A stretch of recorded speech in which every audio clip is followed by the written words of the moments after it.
तो आरडीजे के डॉक्टर डूम को बुलाने के चक्कर में हम लोग ये बात तो भूल ही गए कि एमसीयू की अगली मूवी डूम्सडे नहीं बल्कि स्पाइडरमैन 4 ब्रांड न्यू डे होने वाली है। और अभी एक दो दिन पहले इसकी शूटिंग स्कॉटलैंड के ग्लासगो में स्टार्ट हो चुकी है एंड उसके बिहाइंड द सीन्स इमेजेस आनी शुरू हो गई हैं, जिसको लेकर बहुत सारा एक्साइटमेंट बन गया है। लेकिन उससे भी ज्यादा इंटरेस्टिंग चीज पता है क्या है? हमें स्पाइडरमैन का नया सूट देखने को मिला, which was actually very interesting. लेकिन एक एक करके हर चीज के बारे में बात करते हैं। सबसे पहले शुरू करते हैं इस लोकेशन के साथ में कि आखिरकार स्कॉटलैंड क्यों। तो इसमें जो स्कॉटलैंड की फिल्मिंग हो रही है ना, वहां पर तुम्हें स्कॉटलैंड नहीं दिखाया जाएगा मूवी में, वो एक्चुअली न्यूयॉर्क सिटी ही है। और इसको वहां पर सिर्फ इसीलिए लेके गए क्योंकि एक्चुअल न्यूयॉर्क में स्पाइडरमैन मूवी को फिल्म करना एक मगरमच्छ से कुश्ती लड़ने के बराबर है। मतलब इतनी सारी परमिशंस, फिर क्राउड कंट्रोल, और उसके बाद भी अगर आपको वो डिजायर्ड रिजल्ट्स ना मिले जो आपको चाहिए तो फिर क्या मतलब है। तो इसीलिए इन लोगों ने ऐसा ही शहर चुना जो देखने में आपको न्यूयॉर्क सिटी जैसा लगे, बट एक्चुअली में वो न्यूयॉर्क है नहीं। फिर वो थोड़ा बहुत सब्सिडी का भी सीन हो जाता होगा। लेकिन इसके बाद सोनी वालों ने एक बहुत ही छोटे से मेरा मतलब है 9 सेकंड का टीजर ड्रॉप किया, जिसमें हमको स्पाइडरमैन के नए सूट की एक छोटी मोटी ग्लिम्स देखने को मिली। लेकिन इससे कुछ चीजें समझ में आ चुकी हैं। सबसे पहले तो इसके ऊपर वो टोबी और एंड्रयू के सूट्स की तरह रेज्ड वेबिंग्स होती है ना, वो देखने को मिलेंगी। मतलब टॉम हॉलैंड के सूट में जो इंडेंटेशंस अभी तक मिसिंग थे और ऐसा लगता था ना कि फैब्रिक के ऊपर बस प्रिंट कर दिया है, तो ये वैसा नहीं होने वाला। और अभी रिसेंटली एक वीडियो और शेयर किया गया जहां पर टॉम हॉलैंड खुद आए हैं नया सूट पहनकर, हालांकि मास्क इस पे नहीं है। लेकिन इससे ये बात समझ में आ चुकी है कि अब एक्चुअली टॉम हॉलैंड खुद भी इसकी फिल्मिंग शुरू करने वाले हैं, जिस पर उन्होंने स्टेटमेंट दिया कि वो काफी लंबे टाइम से स्टंट वगैरह की प्रैक्टिस कर रहे थे। तो ये जो पूरा सूट रिवील है ना, it is one of those cases जहां पर वो लोग ऐसे रिवील करना नहीं चाहते थे, लेकिन क्योंकि उनको ओपन लाइव लोकेशन पे फिल्म करनी है जहां पर कई हजारों लोग उनको देख रहे हैं, तो उन्होंने सोचा कि लीक हो ही जाना है, इसी वजह से खुद रिलीज कर दो। इसी तरह का कुछ डेडपूल एंड वोल्वरीन के साथ भी हुआ था। तो यहाँ पर भी टॉम हॉलैंड आते हैं जो कि स्टंट वगैरह की प्रैक्टिस कर रहे हैं, फिर उसके बाद आकर के कहते हैं आर वी रेडी, और वो निकल जाते हैं। तो इसमें हमको सूट देखने को मिलता है which is quite similar to what we saw in Spiderman no way home. मतलब नो वे होम के एंड में जो पीटर का नया सूट था ना, ये काफी हद तक उससे मिलता जुलता है। बहुत थोड़े बहुत माइनर चेंजेस है, जैसे एक तो रेस्ड वेबिंग्स वाला हो गया जो हम लोगों ने उस वाले सूट में नहीं देखा था। फिर इसके बाद इसका जो स्पाइडर एम्बलम है ये भी थोड़ा सा बड़ा है। लेकिन हाँ, इसके अलावा जो पूरा ब्लू शाइन था शायद उसको हल्का फुल्का कम किया गया है, बट क्वाइट सिमिलर, मतलब बहुत हद तक काफी मिलता जुलता है उससे। और ये बहुत सारे लोगों को थोड़ा सा ऑफ फील हो सकता है, लेकिन मैं तुमको पहले ही बता देता हूँ, अगर ऐसा लग रहा है तो उसका रीजन ये है कि तुमने नीचे वाला पार्ट नहीं देखा, तुम उसको सिर्फ वेस्ट हाइट तक देख रहे हो, इसी वजह से हो सकता है तुमको थोड़ा सा अजीब लगे। एंड वो पोस्ट प्रोडक्शन में सारी चीजें आजकल मैनेज हो ही जाती हैं, तो इतना सोचने की जरूरत नहीं है। लेकिन जिस चीज पे मैं एम्फेसाइज करना चाहता हूँ वो है ये इंटायर मूवी। तो ये जो नया सूट हम लोग देख रहे हैं ना, इसकी रेस्ड वेबिंग्स और ये स्पाइडर लोगो भी थोड़ा सा डिफरेंट है।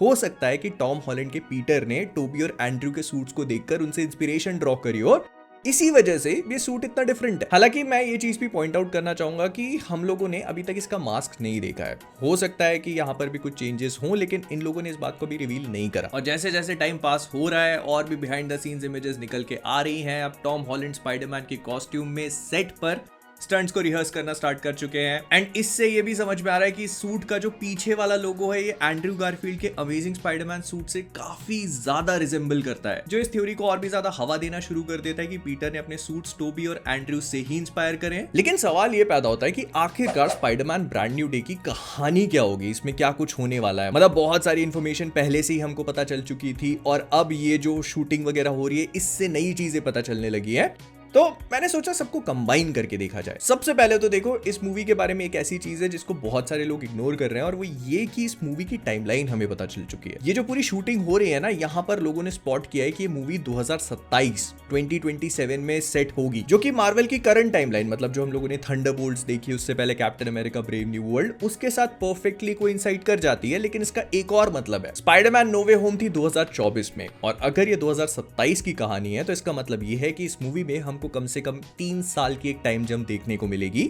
जो स्पाइडरमैन के पर्सपेक्टिव से बहुत सारी चीजों को चेंज कर देता है। क्योंकि जिस नोट पे हमने स्पाइडरमैन नो वे होम को खत्म होते हुए देखा था, वो बहुत ज्यादा डेवेस्टेटिंग थी। मतलब पीटर पार्कर के नजरिए से ऐसा लग रहा था मानो उसकी जिंदगी खत्म हो गई है, क्वाइट लिटरली, क्योंकि उसकी फैमिली में अब कोई नहीं बचा, उसके दोस्त उसको भूल चुके हैं, so he is quite alone in life. और अब हम उसको जब देखेंगे तो इट्स 3 years लेटर वो कितना डिप्रेस्ड है, उसके क्या स्ट्रगल्स हैं, क्या अभी भी वो अपने पुराने दोस्तों को मिस करता है, क्या उसने किसी भी तरीके से उनको अप्रोच किया, इन सारे सवालों के जवाब शायद हमको इस मूवी में ठीक से मिले भी ना। तो तुम ये मान के चलो कि इस मूवी में हमें वो पीटर नहीं दिखेगा जो स्कूल में जाया करता था। जहां तक गया, इसकी स्कूलिंग अब कंप्लीट हो चुकी है, जो कि स्पाइडरमैन नो वे होम में सेटअप भी करी गई थी जब ये लोग MIT के लिए अप्लाई करते हैं। लेकिन पीटर कॉलेज नहीं जाता, जो कि काफी हद तक कॉमिक बुक एक्यूरेट है, मतलब वो अपनी कॉलेज एजुकेशन काफी आगे जाकर पूरी करता है, वो कॉलेज की क्लासेस अटेंड नहीं कर पाता, इस वजह से उसकी डिग्री बहुत लेट मिलती है उसको।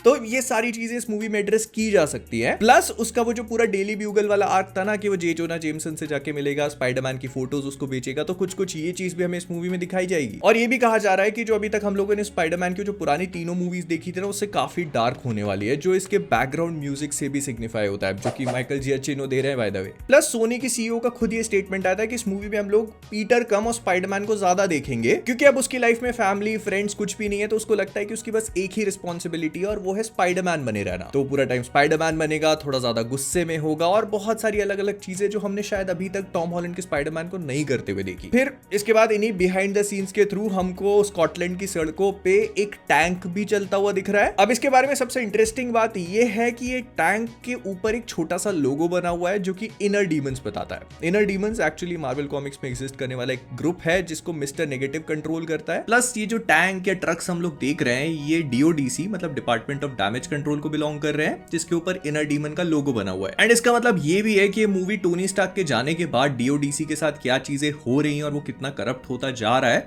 इस चीज को भी एड्रेस करेगी। मे बी ऐसा हो सकता है कि मार्टिन ली जो है वो DODC को ही चला रहा हो। अब मिस्टर नेगेटिव कौन है वो भी बता देता हूँ, बहुत हल्का फुल्का इन्फॉर्मेशन दूंगा क्योंकि मूवी को आने में भी टाइम है। तो कॉमिक बुक्स में मिस्टर नेगेटिव एक ऐसा विलन है जिसका नाम मार्टिन ली होता है और सरफेस पे ये नॉर्मल दिखता है, लेकिन इसके पास एक्चुअली पावर्स है। ये अपने आप को जैसे फिल्म्स का नेगेटिव होता है ना, वैसा ट्रांसफॉर्म कर लेता है। जिन लोगों ने स्पाइडरमैन के गेम्स खेले उनको बहुत अच्छे से पता होगा। और इन्हीं पावर्स का इस्तेमाल करके बहुत सारे लोगों को करप्ट करता है, अपनी खुद की एक आर्मी सॉर्ट ऑफ बना लेता है। और सबसे फन बात यह है कि जो हम लोगों ने फीस्ट देखा था ना, वो जो आंट में दिखाती है फीस्ट, एक चैरिटी ऑर्गेनाइजेशन जिसके लिए वो काम करती थी, तो फीस्ट एक्चुअली मार्टिन ली का है। मतलब वो लोगों के सामने एक ऐसा फ्रंट पेश करता है कि वो एक बहुत ही बड़ा फिलैंथ्रोपिस्ट है, लोगों का भला करना चाहता है, लेकिन अंदर से वो एक सुपर विलन है जिसके पास अंडबंड लेवल की पावर्स है बाय द वे। अब अगर मिस्टर नेगेटिव कंफर्म हो जाता है ना, तो ये मुझे लगता है कि मूवी के एक बहुत ही इंटरेस्टिंग प्लॉट पॉइंट को और कंफर्म कर देता है, और वो है मैंने थोड़ी देर पहले बोला कि मार्टिन ली अपनी खुद की एक आर्मी को कंट्रोल करता है। मतलब इसके पास ऐसी पावर्स हैं जिसके थ्रू ये लोगों को करप्ट कर सकता है और उनको अपने वश में सॉर्ट ऑफ कर लेता है। तो हो सकता है कि मार्टिन ली इसी स्ट्रैटेजी का इस्तेमाल करे प्रोफेसर हल्क के ऊपर, जिस वजह से वो सैवेज हल्क में ट्रांसफॉर्म होके पूरे के पूरे न्यूयॉर्क शहर पे तबाही मचाना शुरू कर दे, और तब उसका इनकाउंटर होगा स्पाइडरमैन से। अब देखो यहाँ पर और भी कई सारी लेयर्स हैं इस पूरी चीज को। सबसे पहले तो ये चीज भी स्पेकुलेट करना बहुत जरूरी है कि क्या स्पाइडरमैन ब्रांड न्यू डे जब रिलीज होगी तब तक ये लोग डेयरडेविल बॉर्न अगेन के सीजन 2 में वो जो विल्सन फिस्क का था ना एंटी विजिलेंटी टास्क फोर्स वाला आर्क, उसको रैप कर पाएंगे। क्योंकि अगर नहीं कर पाते ना, तो फिर it will make perfect sense कि विल्सन फिस्क जो है वो मार्टिन ली मिस्टर नेगेटिव की मदद ले रहा है न्यूयॉर्क से विजिलेंटीज को साफ करने में। नहीं तो और क्या कारण है कि न्यूयॉर्क की सड़कों पे इतना बड़ा टैंक दौड़ रहा है सुपर हीरोज को मारने के लिए। और तभी यहाँ पर फ्रैंक कैसल उर्फ पनिशर बहुत ज्यादा इंपॉर्टेंट हो जाता है। हो सकता है कि हल्क को स्पॉट करने के बाद वो खुद अपने हाथों में बंदूकें उठाए कि मैं रोक के दिखाता हूं इसको, और तब स्पाइडरमैन के साथ उसका क्लैश हो, क्योंकि इन दोनों की आइडियोलॉजीज बहुत ज्यादा कॉन्फ्लिक्टिंग है। जहां पर पनिशर प्रॉब्लम को जड़ से खत्म करना पसंद करता है, वहीं पे स्पाइडरमैन का है कि नहीं, किसी की जान नहीं जानी चाहिए। तो तब स्पाइडरमैन और पनिशर आपस में लड़ेंगे। एंड हु नोज, अगर ये पूरी विल्सन फिस्क वाली स्टोरी लाइन कंटिन्यू हो रही है तो फिर ऐसा भी हो सकता है कि हम लोग यहाँ पर डेयरडेविल को भी देखें, जो उसके पूरे स्पाइडरमैन नो वे होम वाली चीज को आकर के यहाँ पे कनेक्ट करेगा। बस एक कैच ये है कि नो वे होम में मैट को पता था कि पीटर ही स्पाइडरमैन है, लेकिन अब उसे नहीं पता। इनफैक्ट दोनों को ही नहीं पता कि दोनों की सीक्रेट आइडेंटिटीज क्या है। तो स्पाइडरमैन पनिशर आपस में लड़ते हैं, मैट मर्डॉक आता है, इनकी फाइट को रुकवाता है, और ये सब लोग मिलकर हल्क को रोकने की कोशिश करते हैं। फिर इसके बाद एक रिपोर्ट और सामने आई थी, और वो ये कि हम माइकल मैंडो का कैरेक्टर, जो कि हम लोगों ने स्पाइडरमैन होमकमिंग के पोस्ट क्रेडिट सीन में देखा था, उसको दोबारा से देखेंगे। इसका नाम मैक गार्गन था और ये कॉमिक बुक्स में आगे जाकर स्कॉर्पियन बनता है, जो कि स्पाइडरमैन का काफी पॉपुलर विलन है, लेकिन अभी तक लाइव एक्शन में नहीं दिखाया गया। तो काफी हाई चांसेस है इस बात के भी कि इस मूवी में स्कॉर्पियन अपीयर होगा। और देखो, अगर कर रहे हो ना तो प्लीज इसको वो अमेजिंग स्पाइडरमैन में जो राइनो के साथ किया था ना, वो मत करना। मतलब बस एक 2-4 सेकंड के लिए दिखा दिया कि ठीक है स्कॉर्पियन कंप्लीटेड, नहीं प्रॉपर रोल चाहिए भाई। अब देखो, कॉमिक बुक्स में क्या होता है ना कि स्कॉर्पियन की पावर्स के लिए रिस्पॉन्सिबल होता है जे जोना जेमसन, जो थोड़ा सा एक्सपेरिमेंट के थ्रू मैक गार्गन को ये सारी पावर्स दे देता है, क्योंकि उसको स्पाइडरमैन से नफरत थी। तो वो सोचता है कि इसका एंगर और हेट जो है वो स्पाइडरमैन की तरफ डायरेक्टेड हो जाएगा और स्पाइडरमैन भी खत्म। लेकिन वो पूरा प्लान बैकफायर कर जाता है। अब यहाँ पर हो सकता है कि लोग जे जोना जेमसन को इतना इन्वॉल्व ना करें क्योंकि ऑलरेडी इनके पास बहुत सारे कैरेक्टर्स हैं। तो ये मैकगार्गन के साथ भी वही मिस्टर नेगेटिव वाले रूट पे जा सकते हैं कि वही इसको पावर्स देने के लिए रिस्पॉन्सिबल है। फिर इसके बाद ये भी सुनने को मिल रहा है कि एमजे और नेड जो है उन दोनों के रोल्स को काफी सिग्निफिकेंटली कम कर दिया जाएगा क्योंकि इस मूवी में जो मेन लव इंटरेस्ट का रोल है शायद वो सीडी सिंह का कैरेक्टर हो सकता है। अभी ब्लैक कैट है या फिर दूसरी स्पाइडर वुमन कोई नहीं जानता, बस इतना पता है कि ये आ रही है और हो सकता है कि पोटेंशियल लव इंटरेस्ट हो पीटर का, which again is a very interesting thing क्योंकि अगर ये ब्लैक कैट है या फिर कोई भी ऐसी सुपर पावर्ड बीइंग तो फिर पीटर के पास एक और बड़ा रीजन है स्पाइडरमैन ही बने रहने का, क्योंकि उसका जो पोटेंशियल लव इंटरेस्ट है वो उसको स्पाइडरमैन के तौर पे प्यार करता है। ये कॉमिक बुक्स में भी होता है, जब फिलिशिया हार्डी या ब्लैक कैट पीटर के पास आती है, मतलब स्पाइडरमैन से मिलती है, तो उसको स्पाइडरमैन से प्यार है, पीटर से नहीं। तो that is why Peter wants to stay Spiderman. In fact एक comic book I think ultimate Spiderman का कोई सा इशू है, वहां पर तो ये तक होता है कि जब वो स्पाइडरमैन का मास्क उतारती है उसको किस करने के लिए तो शी रियलाइजेस कि ये तो बच्चा है। फिर इसके बाद ये भी सुनने को मिल रहा है कि इस मूवी में हमको कैमेलियन देखने को मिलेगा, और नहीं, ये वो क्रेवन वाला कैमेलियन नहीं है। ये हो सकता है कि मे बी जो हम लोगों ने फार फ्रॉम होम में वो डिमिट्री का कैरेक्टर देखा था ना, वो रिटर्न करे। अगर नहीं भी करता ना वो एक्टर तो कोई बहुत बड़ी बात नहीं है।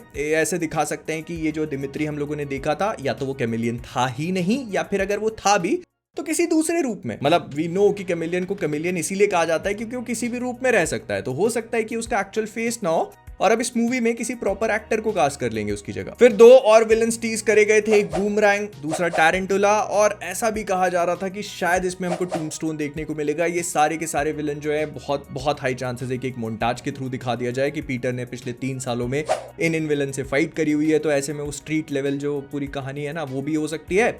साथ में टूम्बस्टोन की हिस्ट्री भी है फ्रैंक कैसल पनिशर के साथ में, तो वो भी टाई अप किया जा सकता है। और अगर इस बारे में बात करी जाए कि क्या टोबी और एंड्रयू अपीयर होंगे, तो टू बी ऑनेस्ट देखो सोनी वाले ये करना चाहते हैं क्योंकि उन लोगों ने देखा कि स्पाइडरमैन नो वे होम क्या बूम करी थी, तो they want to repeat it again. But तुम सुन के देखो, एक बार सोच के देखो कि पूरा प्लॉट कितना ज्यादा फिल्ड है ऑलरेडी। अगर इसमें तुम मल्टीवर्स की स्टोरी लाइन भी इंक्लूड कर देते हो ना तो it won't make any sense. Plus ये सारी चीजें एवेंजर्स डूम्सडे के पहले हो रही हैं, बिकॉज हम लोगों ने पोस्ट क्रेडिट सीन में देखा है कि डूम्सडे के इवेंट मोस्ट लाइकली 2028 से शुरू होंगे, और अगर ये मूवी 2027 में है, हो सकता है कि इसके कुछ इवेंट 2028 तक भी चले जाएं। बट इतनी भरी हुई स्टोरी लाइन में मल्टीवर्स, डूम्सडे, इन चीजों को इन्वॉल्व करना बहुत ज्यादा कॉम्प्लिकेट कर देगा। प्लस इसकी मर्चेंडाइज पे काम शुरू हो चुका है, बहुत सारी लीक्स वगैरह भी निकल के आ गए हैं, कौन कौन होगा कौन नहीं होगा। और अनसरप्राइजिंगली स्पाइडरमैन का सिर्फ एक ही डिजाइन है। जनरली ऐसा होता है, अगर टोबी और एंड्रयू होते तो शायद उनके भी फिगरीन्स या कुछ मर्चेंडाइज निकाली जाती है, लेकिन नहीं, सिर्फ टॉम हॉलैंड की है। तो हो सकता है कि इस मूवी में हमको वो दोनों देखने को ना मिले, which I think is the right choice. और अगर वेनम आर्क की बात है ना, तो यहाँ पर वेनम की भी अभी जरूरत नहीं है। कहानी वैसी इतनी क्लटर्ड है, आप वेनम को अलग से बचा के रखो because he deserves his own special movie. वो सैम राइमी की स्पाइडरमैन जो थी ना, उसके लिए भी वो वेनम अगली मूवी में करना चाहते थे, but somehow they had to because Sony doing Sony things. तो यहाँ पर वो चीज नहीं होनी चाहिए, मतलब ये वेनम के लिए एक अलग मूवी बचा के रखें जो सीक्रेट वॉर्स के बाद होगी। प्लस एक बहुत ही इंटरेस्टिंग चीज ये भी है जिसको बहुत सारे लोग इग्नोर कर दे रहे हैं, और वो ये है कि सीक्रेट वॉर्स के बाद एक बहुत ही सॉफ्ट सा रिबूट होगा एमसीयू का। मतलब सिलेक्टिवली कुछ चीजों को ले लिया जाएगा, कुछ को हटा दिया जाएगा। तो इस मौके का फायदा उठा करके ये लोग ऑसबॉर्न्स को ला सकते हैं, नॉर्मन और हैरी, जो अभी तक एमसीयू में हमें देखने को नहीं मिले। और नो वे होम में तो ये भी कह दिया गया था कि इस टाइमलाइन में वो है ही नहीं। तो अब सीक्रेट वॉर्स के बाद जब ये लोग हल्का फुल्का रिबूट देंगे तो आई थिंक यहाँ पर नॉर्मन ऑसबॉर्न को लेके आया जा सकता है, because let's be honest, goblin story line एक ऐसी चीज है जिसको मिस नहीं करेगा कोई भी। मतलब ग्रीन गॉब्लिन पीटर पार्कर का आर्च नेमेसिस है, तो इट टोटली मेक सेंस कि आप डॉक्टर ऑक्टेवियस या फिर नॉर्मन ऑसबॉर्न, इन सारे कैरेक्टर्स को लेके आओ। और तब ये लोग नेड का जो हॉबगॉब्लिन वाला कैरेक्टर आर्क है ना, क्या वो नहीं पता, कॉमिक बुक्स में नेड लीड्स का जो कैरेक्टर है ना, वो स्पाइडरमैन का एक बहुत बड़ा विलन हॉबगॉब्लिन बनता है। तो ये उसी रिबूट का फायदा उठा करके नेड के कैरेक्टर को, जब वो पूरा गॉब्लिन आर्क स्टार्ट होगा, वहां पर हॉबगॉब्लिन बना सकते हैं। एंड इमेजिन पीटर अपने बेस्ट फ्रेंड के अगेंस्ट फाइट कर रहा है जो कि एक सुपर विलन बन चुका है, और पीटर के पास ब्लैक सूट है। आई नो ये स्पाइडरमैन 3 में ऑलरेडी हो चुका है, लेकिन इसको ये लोग और अच्छे से फ्लैश आउट कर सकते हैं, नेड की कहानी को बिल्डअप दिया जा सकता है, and it can totally work. I can see it working. और फिर इसके पोस्ट क्रेडिट सीन में आरडीजे के डॉक्टर डूम और वो पूरा मल्टीवर्स क्राइसिस, ये वाली पूरी सिचुएशन को टीज किया जा सकता है। या फिर कोई बहुत बड़ी बात नहीं है कि इसका पोस्ट क्रेडिट सीन डूम्सडे का टीजर हो, मतलब कुछ कुछ जैसा जो हमने नो वे होम के पोस्ट क्रेडिट में देखा था ना कि मल्टीवर्स ऑफ मैडनेस का टीजर ही था वो। तो यहाँ पर भी कुछ कुछ वैसा किया जा सकता है। और फिर लिखा है Spiderman will return in Avengers doomsday. I kind of like this, लेकिन मेरा पूरा आइडिया था कि आप लोग को थोड़ा बता दूं कि क्या चल रहा है ब्रांड न्यू डे के साथ में और क्या कुछ हो सकता है क्या कुछ नहीं। इसके बारे में और भी बात करी जाएगी क्योंकि अब 1 साल बाद एमसीयू की नेक्स्ट मूवी यही है जिसका प्रोबेबली हमको टीजर देखने को मिलेगा फरवरी सुपर बोल में। I am kind of excited भाई, मुझे पता नहीं कि कौन एक्साइटेड नहीं है इस चीज के लिए। देखते हैं क्या होता है, मिलते हैं अगले वाले में। लाइक करो।